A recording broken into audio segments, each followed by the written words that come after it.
the president accidentally found there was a special pattern on the submitted design draft. And this pattern was exactly the same as the signature left by her blind date. So the man immediately realized the girl he had been looking for was the employee in the company. He hurriedly asked his secretary to call the designer, and he wanted to teach the runaway bride a lesson. But the girl didn't know at the moment. She had been involved in a big trouble. Her best friend advised her to change companies, but she wanted to work by the CEO's side because the CEO had donated to her for college, which made the girl deeply grateful to the president. She didn't expect that she would be in trouble and left a very bad impression on the man. It was just a week ago. The girl was afraid of being sold by her mother to pay her brother's bride price. She took part-time jobs everywhere to earn money. She specifically helped others to ruin their dates. On the blind date day, she deliberately dressed up ugly to the restaurant. She asked the CEO for a lot of money at the first sight. She asked for 100 million yuan in bride price, 3 caddies of gold. And if the child wants to take his surname, she'll pay more. Such a big tone, which successfully aroused the curiosity of the CEO. He said that with his assets, he could marry tens of thousands of her. But the girl, before the blind date, wouldn't she know about the other person's identity? The CEO then took out his business card. Seeing the name on the business card, the girl was scared out of her wits. The man turned out to be the president of her company. If she was found out, she would be doomed. The girl turned around and wanted to run, but was knocked down and thrown it by the waiter. Now even the CEO's cold face couldn't hold it anymore. He was shocked and told her not to come.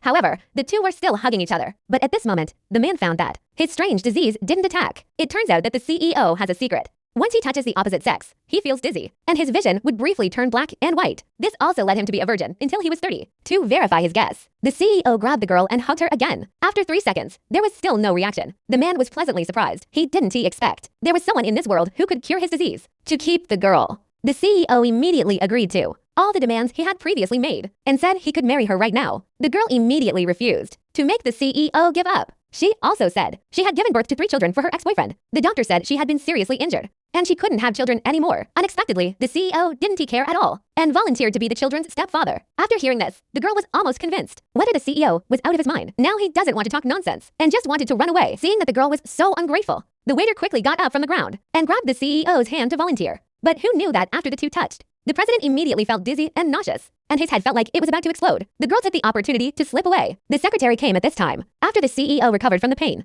he picked up the notebook that the girl had dropped on the ground, and on the blank notebook, there was a pattern drawn on it, which made him realize immediately the girl might be his employee. So the CEO immediately asked his secretary to bring the designer of this manuscript. The girl was still planning with her best friend to help her hide her identity. Unexpectedly, she was caught by the CEO's secretary in the next second. So in order to help her best friend volunteered to tell the CEO this manuscript was hers, and the special pattern on the skirt, just a pattern on the fabric, and had no other meaning. The CEO didn't notice anything unusual, so he had to let her go. Back at her desk, she immediately shared everything that had happened, saying that the president didn't find the problem, which made the girl breathe a sigh of relief. She turned around and wanted to go to the bathroom. However, she was hit by the president who came towards her.